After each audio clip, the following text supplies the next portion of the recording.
Hoje teremos uma manhã bem diferente, uma manhã cheia de conhecimento.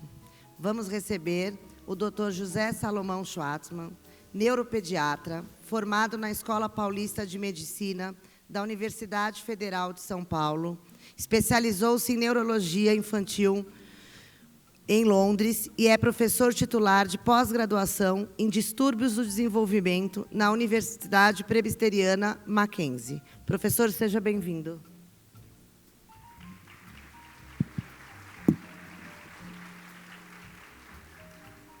Bom dia a todos. Alô? Estão me ouvindo aí? Não? Pode aumentar o volume um pouquinho? Agora sim. Bom dia a todos. É um prazer estar aqui com vocês, a convite da Andéia. Eu acho que essa conversa entre as neurociências e os educadores é algo que deveria acontecer com muito mais frequência do que acontece, para tentar acabar de uma vez por todas com aquela velha história de que uma coisa é um modelo médico e outra é um modelo não médico. O nosso modelo é a criança, que obviamente tem dentro de si modelo biológico, modelo ambiental, e nesse sentido, o que eu vou discutir um pouquinho com vocês hoje é um assunto muito controverso, que é diferença de gênero em termos cognitivos e comportamentais. Do ponto de vista do consenso, o bom senso, se você olhar em torno que essas diferenças existem, é algo que não dá para discutir. Se você olhar a plateia aqui presente, o número de mulheres presentes ultrapassa em muito o número de homens. E a pergunta é, tem algum policial militar na porta que impede que homens entrem aqui na plateia? Por que tem tanta mulher nessa profissão e tão poucos homens? Se você for no aeroporto de Congonhas, sentar ali perto de onde entram as tripulações, de cada 40 ou 50 comandantes homens, você vê uma senhora ou senhorita que é comandante. O que acontece? As mulheres são proibidas de tirar brevet? Existe uma campanha mundial que faça com que elas não tenham direito a dirigir um avião, se quiserem?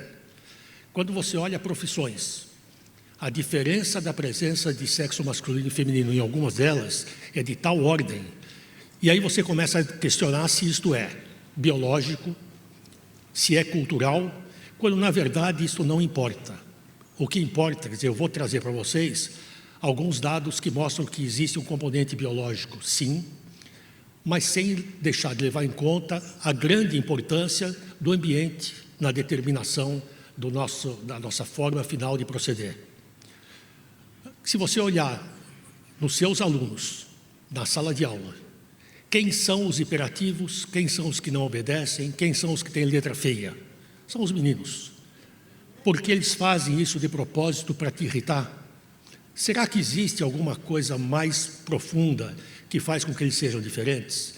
Agora que as escolas inventaram que é preciso fazer letra manuscrita e não mais bastão, eu não sei que diferença tem entre as duas, por que os meninos são mais prejudicados? Será que as meninas, biologicamente, estão mais preparadas para movimentos finos e delicados?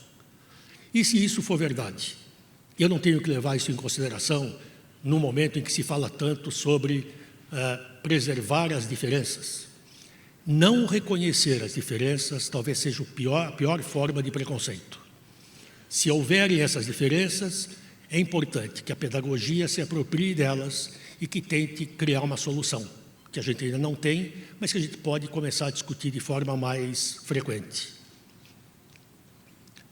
Alguns segundos para o meu cérebro carregar novas informações. Pronto.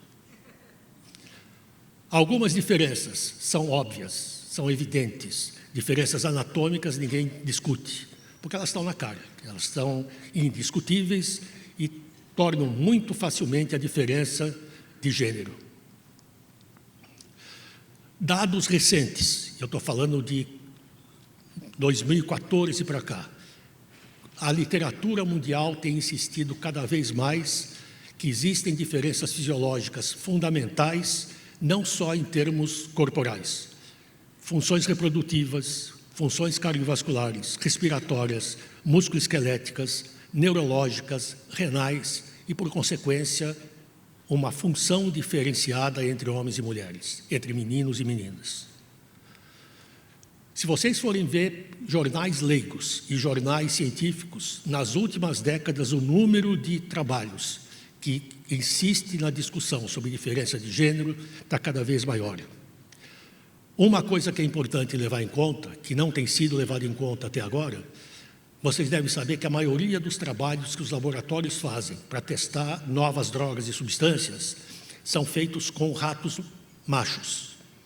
Você exclui as fêmeas, porque as fêmeas têm, como as mulheres, variações hormonais muito grandes que são variáveis importantes. Então, para eu não ter essa variável, eu pego os menininhos ratos machos. A pergunta é, uma droga que se mostra ativa no homem, necessariamente será ativa na mulher?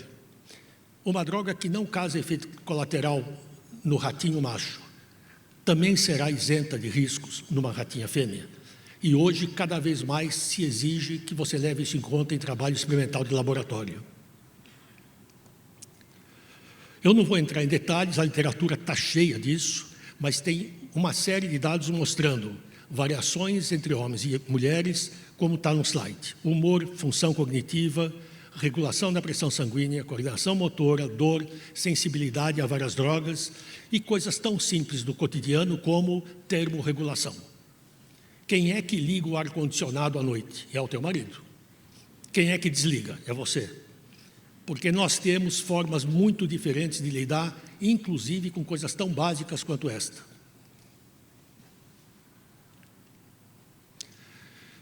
Meninas nascem com uma vantagem maturativa de 4 semanas. Em 40 semanas, elas são 10% mais maduras do que meninos ao nascimento. Isso se mantém durante toda a vida, seguramente até a adolescência. Colocar meninos e meninas de 6 anos de idade na mesma classe, sob a mesma exigência, é desleal. Porque os meninos terão uma desvantagem biológica inicial. E a gente faz algo que deveria ser evitado, que é o parâmetro que a gente escolhe para colocar a criança numa série ou outra, é o pior indicativo de maturidade, que é a idade cronológica. Se você iguala pela idade cronológica, você está reunindo um grupo de pessoas que são absolutamente diferentes entre si. Na verdade, é óbvio que a gente não pode fazer isso, o ideal seria fazer o raio-x de punho e determinar a idade biológica dessa criança. Então, o que a gente tem visto na clínica? Crianças com 7, 8 ou 9 anos, que não se alfabetizam como se espera que faça, que não têm deficiência intelectual, não têm nenhum comprometimento, você faz uma idade óssea. Ele tem 5 anos de idade óssea. Ele funciona como tendo 5 anos, quando a maioria das crianças ainda não está pronta para ser alfabetizada.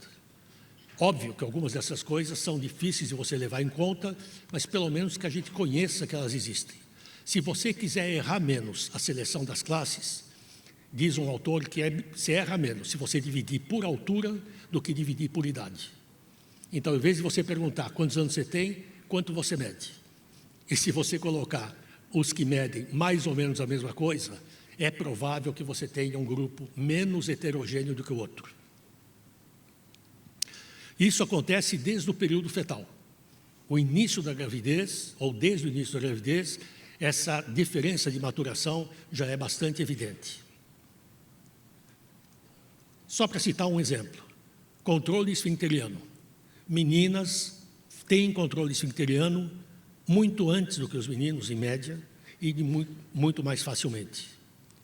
Meninos vão adquirir essa mesma função semanas mais tarde, independentemente do treino a que sejam submetidos.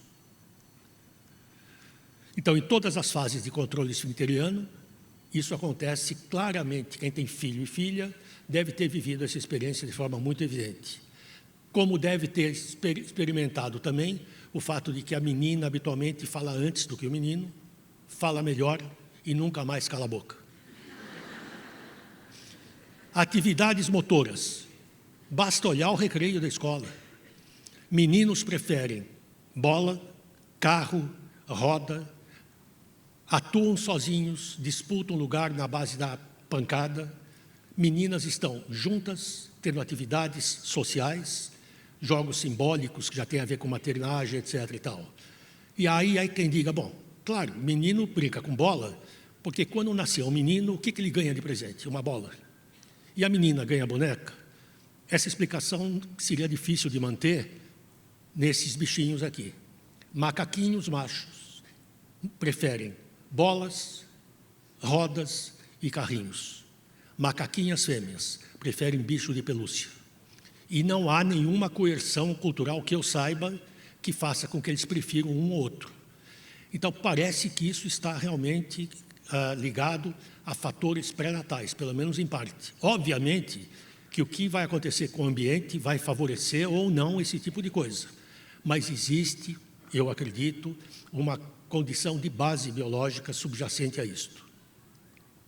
E a pergunta filosófica que a gente vai ter que falar no final é: se é verdade que eles são diferentes, e se essas diferenças realmente existem, o que é melhor do ponto de vista filosófico?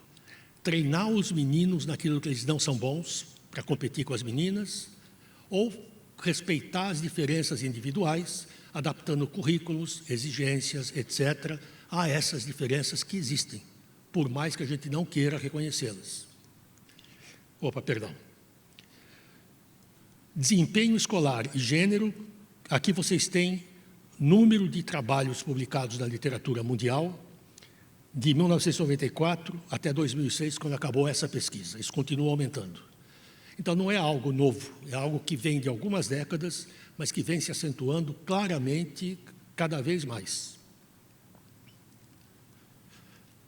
Jornais leigos vêm mostrando, isso aqui é um artigo de 2015, do Estado de São Paulo, mostrando que até a década de 1960, nas escolas, habitualmente, os meninos levavam uma vantagem em termos das meninas. Repetiam menos, tinham boas notas. À medida que o tempo foi passando, isso está invertendo, de tal forma que hoje esse equilíbrio se inverteu. Meninas, eu vou mostrar para vocês dados que mostram isso claramente, se bem que nota não é uma coisa que você tem que respeitar tanto, mas é um dado que eu posso utilizar para mostrar como essas crianças são pontuadas durante todo o percurso escolar. Na Suécia, em 2015, criaram-se programas baseados numa coisa que eles chamaram de crise dos meninos. Por quê? Porque o número de meninos que começaram a ser reprovados, que começaram a procurar tratamento, diagnósticos, etc., aumentou muito. E quem faz atendimento psicopedagógico sabe que a sua fila de espera tem 9 meninos para cada menina que os procuram. Por que razão? Porque eles são muito mais claramente afetados, e a pergunta é: porque eles são inferiores em algum aspecto? Ou porque eu estou exigindo deles algo que eles não têm, equivalente à das meninas? Em termos de alfabetização, a OCDE considera que, obviamente, do ponto de vista escolar, a alfabetização seja um valor extremamente importante. Os meninos apresentam uma probabilidade 50% maior de fracassar nos testes de proficiência básica, matemática, leitura e ciência. Em média, meninas de 15 anos dedicam 5 horas e meia por semana à lição de casa. 1 hora a mais do que a média dos meninos. Onde é que os meninos estão na outra parte do tempo? Fazendo jogos, e hoje no videogame, no computador, no tablet, etc. Esse é um estudo que a gente fez aqui no Mackenzie. Não é. O Mackenzie vem depois. Esse aqui é um estudo que foi feito em Marília, pela Marília, da Universidade de São Paulo, mostrando defasagem, idade e série que as crianças estão. Em azul, os meninos, em vermelho, as meninas. A defasagem, idade, série, sistematicamente se mantém maior nos meninos. Eles vão ficando para trás com relação às meninas. Quando você discute repetência, a mesma coisa. Pelo mesmo estudo, você tem meninos repetindo com muito mais frequência do que meninas. Isto quando a legislação permite que eles repitam. Quando não permitem que eles repitam, você cria um outro problema adicional, que é esse indivíduo que vai chegar na 8ª série, eventualmente analfabeto, por conta de uma legislação altamente discutível. E eu não vou entrar nesse detalhe hoje, eu não tenho nem tempo, nem quero provocar grandes reações de vocês, entra aqui também um agravo para o programa escolar, que é a filosofia da inclusão para todos na mesma escola, que é uma outra coisa que vale a pena discutir, no sentido de que é algo filosoficamente defensável, mas é algo que, do ponto de vista prático que está acontecendo no Brasil, é uma enganação absoluta. A criança finge que aprende, o professor finge que está fazendo alguma coisa e o MEC está feliz. Na verdade, esses indivíduos serão profundamente afetados por uma política que não leva em conta a individualidade de cada um deles. Quando eu digo que os autistas têm que estar na escola, a pergunta é: de que autista eu estou falando, de que escola eu estou falando e o que eu espero disso? Não se faz isso com deficiência intelectual. Aliás, no Brasil, não se identifica deficiência intelectual leve. Eles estão aonde? Estão na sua classe, repetindo com diagnóstico de dislexia, TDAH, essas coisas da moda, mas não se faz uma avaliação básica da inteligência, por menos que se goste do conceito de QI. Sem essa avaliação, você não tem como conduzir adequadamente essa criança. Aqui, a gente fez um trabalho com 4.000 alunos do Mackenzie, os 3 campi do Mackenzie, aqui Tamboré e Brasília.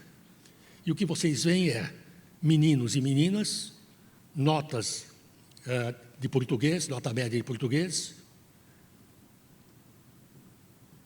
claramente meninas com nota superior, meninos sempre aqui embaixo, e uma outra coisa que isso mostra é que, à medida que eles progridem na escola, eles vão piorando do rendimento.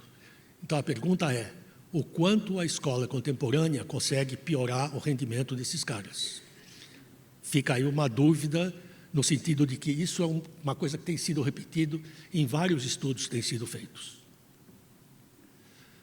A pergunta é: nós somos tão diferentes assim? Não, na média não. Na média nós temos a mesma inteligência, as mesmas habilidades, temos muita coisa em comum. Aonde que você nota as diferenças? No extremo. Se você pegar os melhores alunos de português, 95% são meninas.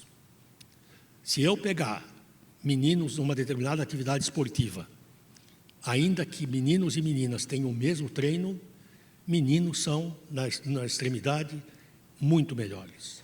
Isso repercute em coisas do cotidiano como Olimpíada. Quer dizer, por que razão você tem em esportes que não exigem força, arco e flecha, tiro ao alvo, por que homens não competem junto com as mulheres? Se eles têm a possibilidade de treinar tanto ou mais do que os homens. Porque há alguma coisa que os distingue desde a base.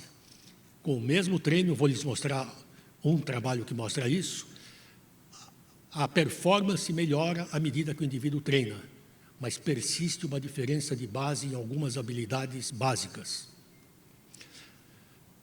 Essa é a discussão que não tem sentido, né? Negar a biologia é tão grave quanto negar o ambiente.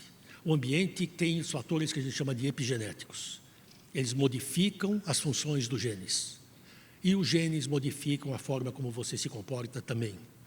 O homem, como espécie, só é íntegro, único, quando eu entendo da mesma forma. Ele é o produto final de fatores ambientais atuando com fatores genéticos. Não dá para separar. Então, essa história de modelo médico e tal, isso é uma bobagem que a gente devia parar de falar sobre isso. Não tem o menor sentido. Existem diferenças anátomo-fisiológicas. Se você abrir cérebro de homem, cérebro de mulher, você vai encontrar, numa série importante deles, diferenças de algumas estruturas básicas. Uma das estruturas que mais frequentemente é diferente é o hipotálamo. O hipotálamo é uma região muito importante do ponto de vista biológico, porque regula a diferenciação sexual, reprodução, sono, alimentação, pressão arterial, uma série de coisas. Os núcleos de uma determinada região do hipotálamo são menores nas mulheres sistematicamente do que nos homens. Isso não significa ser pior ou melhor. Significa que, habitualmente, você começa a identificar diferenças anatômicas que, eventualmente, justificam as diferenças funcionais que a gente vai observar. Eu não falei para vocês em termorregulação? Pode ser que uma das respostas esteja porque o hipotálamo nosso funciona de forma diferente. Todas as comissuras que unem um hemisfério ao outro, comissura anterior, aderência intertalâmica e esplênio do corpo caloso, são maiores nas mulheres do que nos homens.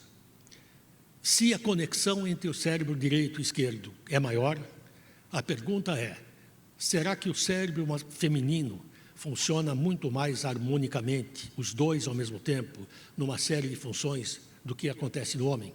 E a gente vai ver daqui a pouco que isso provavelmente é verdade.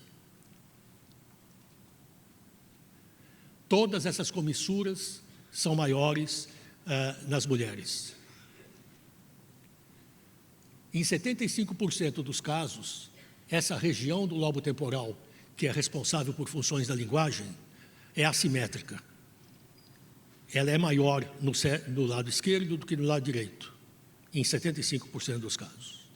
Nos casos em que ela não é maior, em que eu tenho uma simetria, a maioria dos cérebros simétricos é feminino.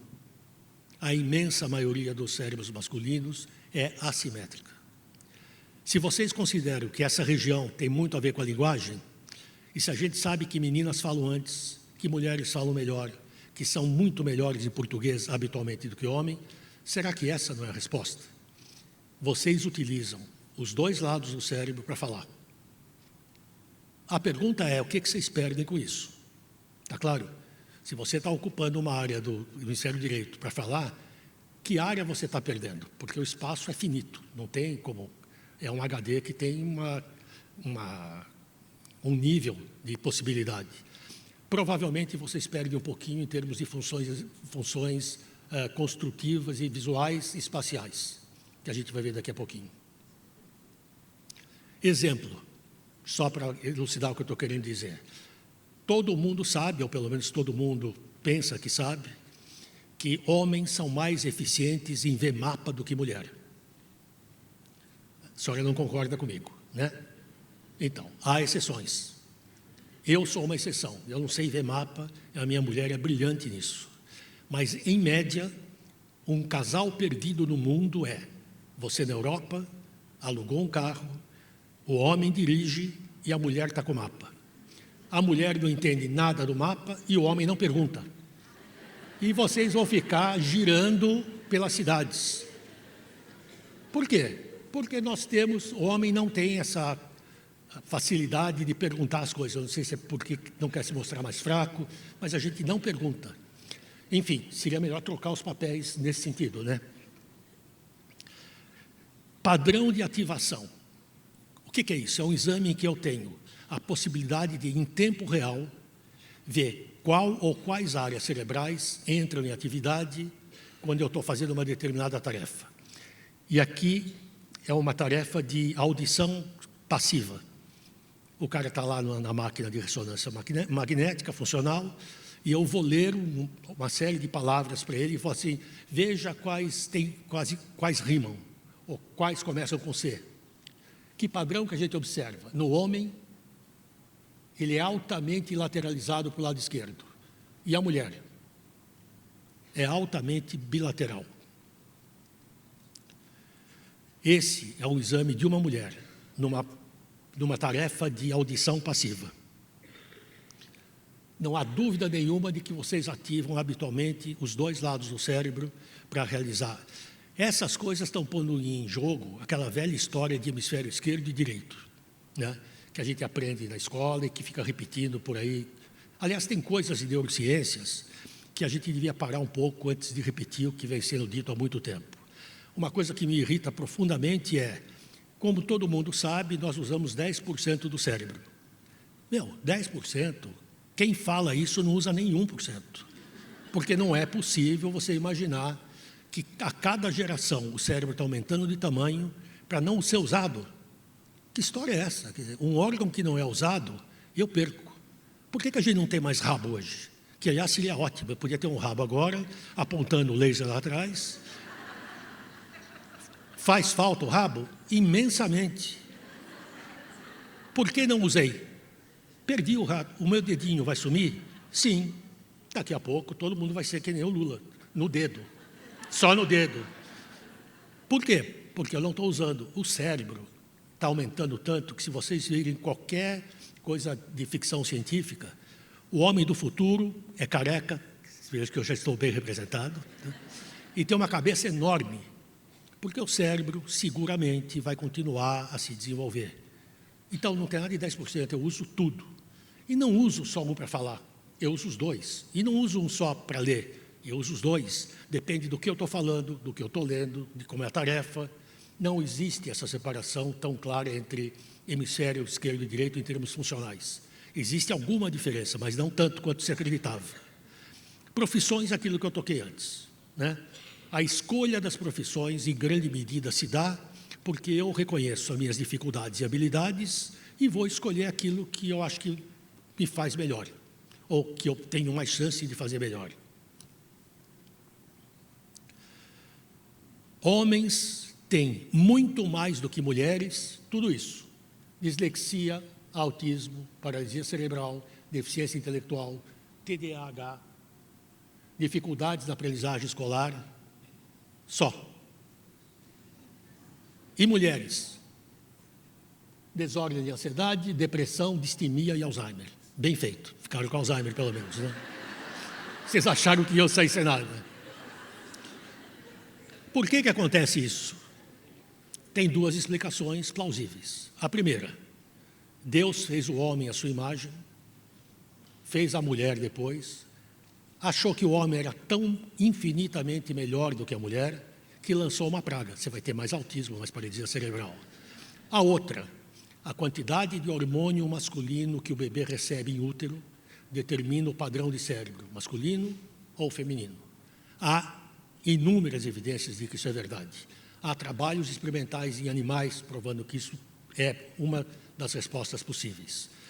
Quanto mais testosterona eu recebo como feto, mais o meu cérebro é, entre aspas, masculino.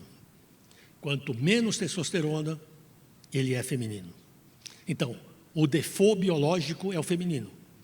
Se eu não tiver a presença de hormônio masculino, todos têm um cérebro de padrão feminino. Tá? Isso tem, inclusive, patologias que provam que isso realmente é verdade. Por que nós somos diferentes? Por causa disso que eu acabei de falar. Quer dizer, tem aquela história do X, XY, etc. Mas o que determina a diferença, na verdade? A partir da 8ª semana, mais ou menos, o bebê já tem testículo, o menino. Começa a produzir testosterona. E a testosterona tem um papel formatador no cérebro que está se formando naquele momento. Que diferenças são essas? Eu vou começar por algumas que não têm relação direta com o aprendizado, mas têm uma relação indireta. Empatia. Empatia é a possibilidade ou a habilidade que eu tenho de entender o que você está sentindo. Isso é empatia cognitiva. E sentir o que você está sentindo, empatia afetiva. Homens são melhores em empatia cognitiva. Mulheres são infinitamente melhores em todas as provas de empatia afetiva. Isso se reflete em profissão? Óbvio. Por que eu tenho muito mais psicólogas do que psicólogos? Por que eu tenho muito mais professoras do que professores? Porque uma das coisas que um bom psicólogo ou uma boa professora tem que ter, minimamente, é empatia. Caso contrário, você pode ser um técnico brilhante, mas você não vai conseguir grande coisa. Você não se coloca no lugar do outro. Já tem plaquinha subindo aí? Empatia é isso. É eu me colocar no lugar do outro. É eu sentir o que você está sentindo. É eu perceber que o meu aluno está sofrendo. É eu perceber que ele está sofrendo bullying e sofrer junto com ele. Reconhecer que ele está sofrendo bullying é cognitivo. Sofrer junto com ele é afetivo. Várias espécies podem trocar a empatia. Eu e essa macaca estamos numa boa. Olha a mãozinha dela. Ó. Aqui, ó. Olha a minha. Olha a mãozinha dela aqui atrás. Lindo, né? Nunca me telefonou. Tivemos uma relação intensa, fugaz, e jamais entrou em contato comigo depois. E a empatia entre você e o teu cão é a coisa que você vive todo momento. Já está provado que cães têm teoria da mente. Ele se antecipa ao que você vai, ou que você pretende fazer. Ele olha nos teus olhos. Ele faz o que o autista não faz. Ele procura as informações pelo teu olhar, não pelo que você fala. E uma das pessoas que ensinou muito a gente o que é empatia é a autista famosa, a Grandin.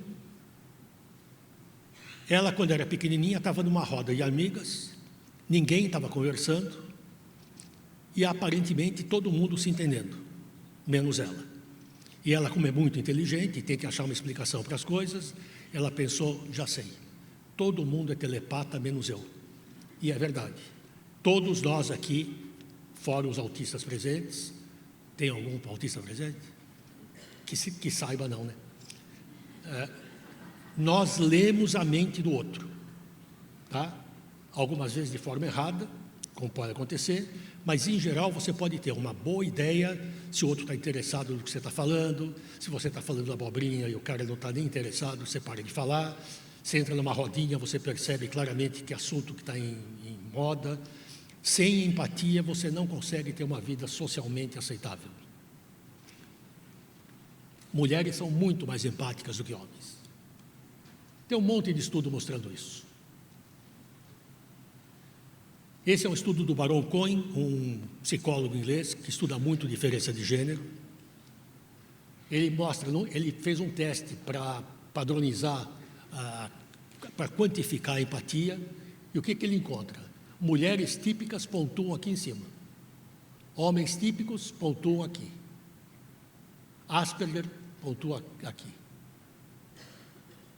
Mulheres são muito mais empáticas do que homens em todos os estudos publicados até hoje. Habilidades motoras. Tradicionalmente se diz que o homem é melhor em atividade motora mais proximal, grosseira, e mulheres são mais hábeis em movimentação digital fina. Nesse tipo de atividade, homens costumam ser superiores em atirar objeto e em captar um objeto no ar. E eu quero mostrar um estudo nosso. Esse aqui é um estudo que uma aluna nossa aqui do Mackenzie fez. Ela atestou 100 crianças, 50 meninos e 50 meninas, todos destros, com inteligência normal, num teste de habilidade motora. O teste se chama Digital de O'Connor, que é esse teste aqui muito simples, que é: coloque todos os pinos em todos os buraquinhos no menor tempo possível. Mão direita primeiro, mão esquerda depois. Meninas fazem muito mais rapidamente do que menino quando usam a mão direita, mais rapidamente quando usam a mão esquerda e mais rapidamente se você fizer a média das duas. Então, realmente, as meninas, habitualmente, têm uma função digital mais fina e, portanto, mais dirigida para a movimentação mais delicada.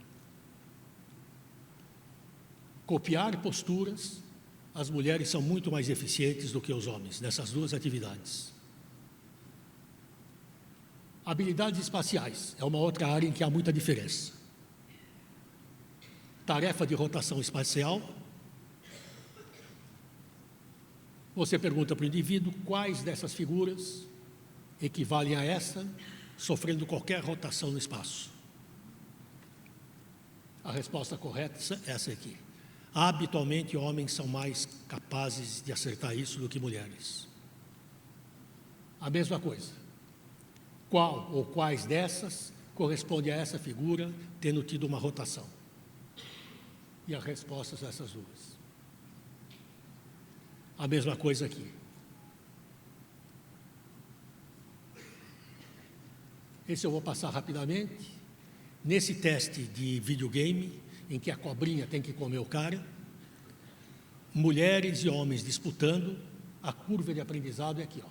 O homem aprende muito rapidamente, a mulher aprende também um pouco mais devagar, por mais que melhorem, mantém uma diferença significativa.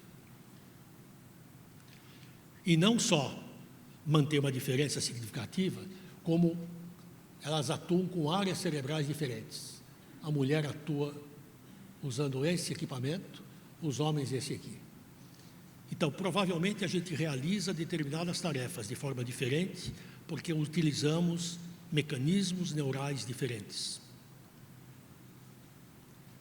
Uma aluna minha que era bombeira, eu não sei se é bombeira ou bombeiro mulher, mas como nós tivemos uma presidenta, eu tenho a impressão que é melhor usar bombeira. Essa moça que era bombeira desistiu de ser bombeira, vocês vão entender por quê depois desse trabalho, virou TO, veio aqui para o Mackenzie e fez um estudo muito interessante comigo, usando uma coisa que chama casinha da fumaça. Casinha da fumaça é um labirinto que os bombeiros treinam sistematicamente, em que eles têm que achar a saída de um labirinto no escuro e com aquele troço cheio de fumaça. A gente não ia expor os alunos a isso, então a gente fez um labirinto e testou 10 homens, 10 mulheres não bombeiros, 10 homens bombeiros, 10 mulheres bombeiras. Em quanto tempo eles iam percorrer? Quem faria isso de uma forma mais adequada?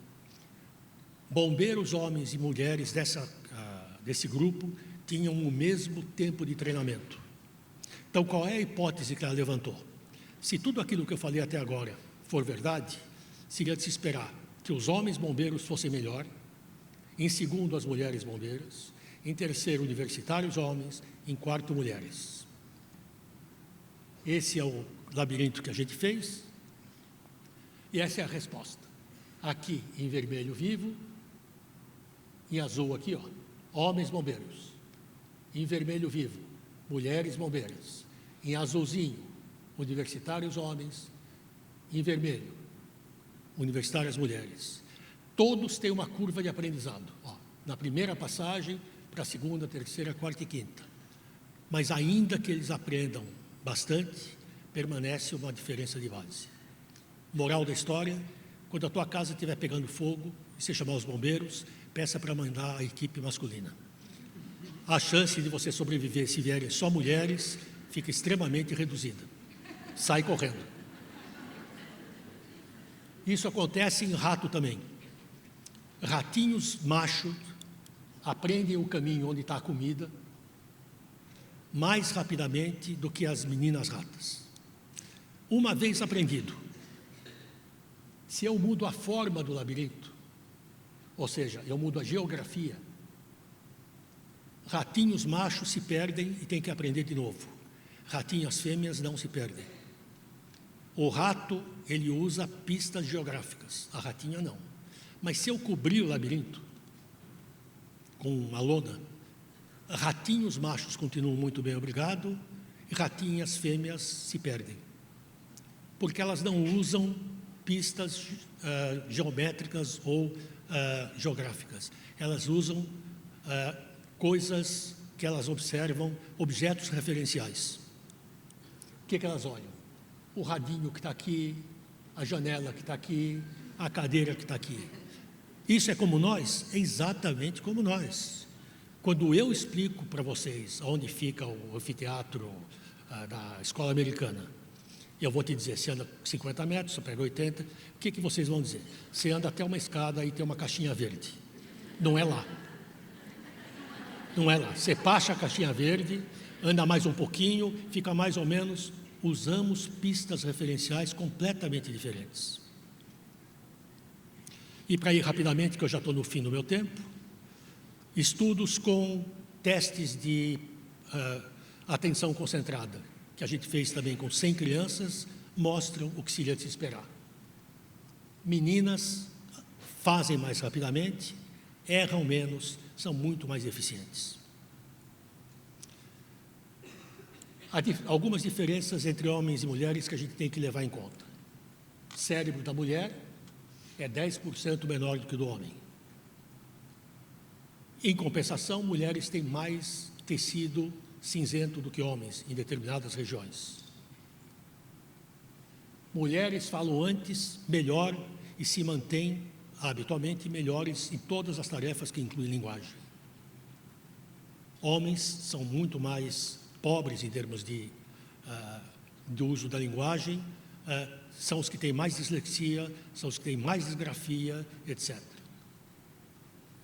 E em termos de rede social, não há nenhuma dúvida sobre a diferença óbvia, que é um grupo de mulheres e um grupo de homens. Quer dizer, você nota uma diferença. Vocês são tão grupais que num restaurante, com várias mulheres na mesa, quando levanta uma para fazer xixi, levantam todas. É uma coisa incrível. Levanta uma mulher, começa a levantar as outras, vai todo mundo junto lá para o banheiro. Os homens, pelo menos, nós fazemos xixi isoladamente, somos muito mais reservados do que vocês. Eu não preciso de companhia para fazer xixi, tá? Só para terminar, homens e mulheres pensam diferentemente, usam pistas diferentes, envolvem áreas diferentes do cérebro, eventualmente para chegar a uma solução parecida. Uma mulher pensando para resolver um problema. É um problema. Essa mulher, ela está tentando resolver o problema do aquecimento global. E olha o que está acontecendo na cabeça dela. Quer dizer, é uma zona total, não tem nenhum tipo de organização. E vocês não param. É uma coisa impressionante, o cérebro feminino não para. Em compensação, o cérebro masculino, plácido, tranquilo. Nós temos caixinhas isoladas, em que cada problema é resolvido por uma caixinha específica, sem encostar na outra. Eu tiro a caixinha do lugar, resolvo o problema, ponho a caixinha de volta. Mas o que vocês não têm, e eu acho que essa é a grande vantagem do homem sobre vocês, de tudo que eu falei, provavelmente é o mais importante, nós temos a caixinha do nada. A caixinha do nada é para onde a gente vai grande parte do nosso tempo durante a vida. É aquilo que vocês jamais vão entender no seu marido, que está zapeando na frente da televisão, que é um louco. Você fala assim, o que você está pensando, meu bem? Nada. Como nada? Vocês não admitem que uma pessoa possa não pensar em nada. Eu acho que é incrível isso, porque talvez no meu dia de trabalho, o momento mais feliz é quando eu chego em casa e vou para a caixinha do nada. E não, pelo amor de Deus, não peçam para o seu marido para entrar na caixinha do nada. Porque aí vocês vão querer decorar, botar uma flor, um quadro, e a caixinha do nada vai deixar de ser isso. Conclusão. Eu, pessoalmente, acho que existem as diferenças, eu acho que há evidências robustas de que existem, eu acho que está na hora da gente começar a discutir o que fazer com relação a essas diferenças. As soluções que foram propostas até hoje não são satisfatórias. Então, uma solução é voltar para aquela história de colégio masculino e colégio feminino, que do ponto de vista sociológico tal, seria uma regressão que a gente não quer. Uma outra, meninas de 6 anos com meninos de 5, pelo menos para tirar um pouco da defasagem que existe. Outra, adaptar currículo de uma forma mais equilibrada. O nosso currículo ele é 90% baseado na linguagem. Mesmo quando você estuda matemática, eu tenho que entender o enunciado. A gente tem que dar um jeito de facilitar isso um pouco, para que haja uma equidade minimamente aceitável entre meninos e meninas. Então, eu quero deixar essas palavras para vocês pensarem um pouquinho. Não repitam a história do 10% do cérebro, por favor. E podem passar adiante a história do rabo, que eu acho que é uma ótima coisa que eu falei para vocês. Vantagem das mulheres aqui. Vocês vão passar a entender melhor o seu marido, amante ou namorado. Ele não é idiota, ele é um pouco autista. O Baron Cohen, que é esse inglês que falou sobre isso, ele defende que o autismo é a forma extrema de funcionamento do cérebro masculino. E eu acho que ele tem razão. Se você comparar o comportamento de homens e mulheres, homens considerados típicos têm uma série de comportamentos que você vê de forma exacerbada no autista. Quando ele abre a geladeira e não vê o peru de Natal desse tamanho, ele não é idiota, ele não vê o peru de Natal. Ele está preso a uma outra coisa qualquer que não tem a menor importância. Muito obrigado.